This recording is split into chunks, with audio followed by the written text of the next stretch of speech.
بسم اللہ الرحمن الرحیم۔ السلام علیکم بہنوں، بھائیوں اور بزرگوں۔ آج ہم اس اسلامی تعلیمیہ اور واقعاتی ویڈیو میں آیت الکرسی کی فضیلت بیان کر رہے ہیں، جو اسلام میں اس طاقتور آیت کی اہمیت اور فوائد کو بیان کرتی ہے۔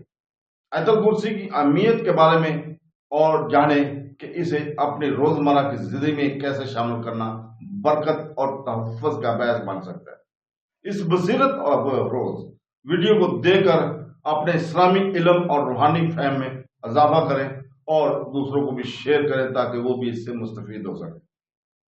اللہ تعالیٰ نے سورہ بقرہ 255 میں فرمایا، اللہ وہ ہے جس کے سوا کوئی معبود نہیں، وہ خود زندہ ہے، دوسروں کو قائم رکھنے والا ہے، اسے نہ اونگ آتی ہے اور نہ نیند۔ جو کچھ آسمانوں میں ہے اور جو کچھ زمین میں ہے سب اسی کا ہے۔ کون ہے جو اس کے ہاں اس کی اجازت کے بغیر سفارش کرے؟ وہ جانتا ہے جو کچھ اس کے آگے ہے اور جو کچھ اس کے پیچھے ہے، اور لوگ اس کے علم سے اتنا ہی حاصل کر سکتے ہیں جتنا وہ چاہے۔ اس کی کرسی آسمان اور زمین کو اپنی وسط میں لیے ہوئے ہے اور ان کی حفاظت اسے تھکا نہیں سکتی، اور وہی بلند شان والا، عظمت والا ہے۔ تو دوستو، یہ آیت 255 ہے سورہ بقرہ کی، اور یہ آیت الکرسی ہے۔ اس آیت میں اللہ تعالیٰ کی الوہیت اور اس کی توحید کا بیان ہے، اور اس آیت کا خلاصہ یہ ہے کہ اللہ تعالیٰ واجب الوجود اور عالم کو ایجاد کرنے اور تدبر فرمانے والا ہے۔ اسے نہ نیند آتی ہے اور نہ اونگ، کیونکہ یہ چیزیں عیب ہیں اور اللہ تعالیٰ نقص اور عیب سے پاک ہے۔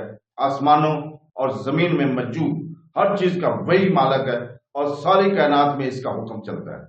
تو جب سارا جہان اس کی ملک ہے تو کون اس کا شریک ہو سکتا ہے؟ مشرکین یا ستاروں اور سورج کو پوجتے ہیں جو آسمانوں میں یا دریاؤں، پہاڑوں، پتھروں، درختوں، جانوروں، آگ وغیرہ کی پوجا کرتے ہیں جو زمین میں ہے۔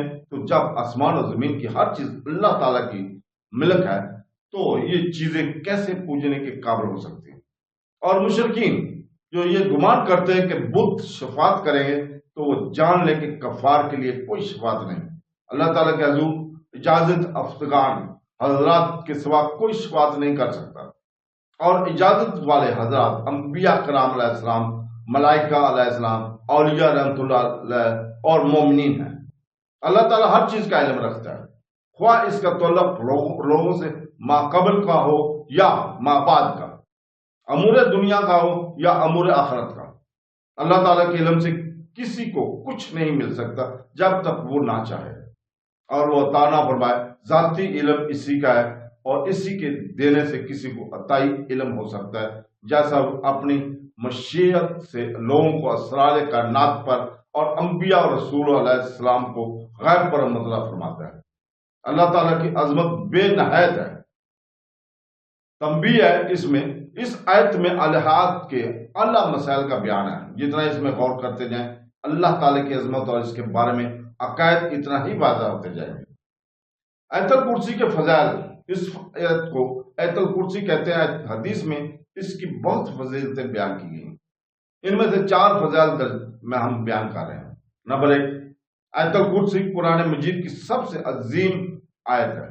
نمبر 2، جو سوتے وقت آیت الکرسی پڑھے تو صبح تک اللہ تعالیٰ اس کی حفاظت فرمائے گا اور شیطان اس کے قریب نہ آ سکے گا۔ نمبر 3 اور 4، نمازوں کے بعد آیت الکرسی پڑھنے پر جنت کی بشارت ہے۔ رات کو سوتے وقت پڑھنے پر اپنے اور پڑوسیوں کے گھروں کی حفاظت کی بشارت ہے۔ تو دوستو، اللہ تعالیٰ سے دعا ہے کہ وہ ہمیں اپنے ایمان میں رکھے، قرآن کو ہمیں تفسیر کے ساتھ، ترجمے کے ساتھ پڑھنے کی توفیق عطا فرمائے، اور اس کو سمجھنے کی توفیق عطا فرمائے، اور اس کے اوپر عمل کرنے کی توفیق عطا فرمائے۔ آمین ثم آمین۔ اللہ حافظ۔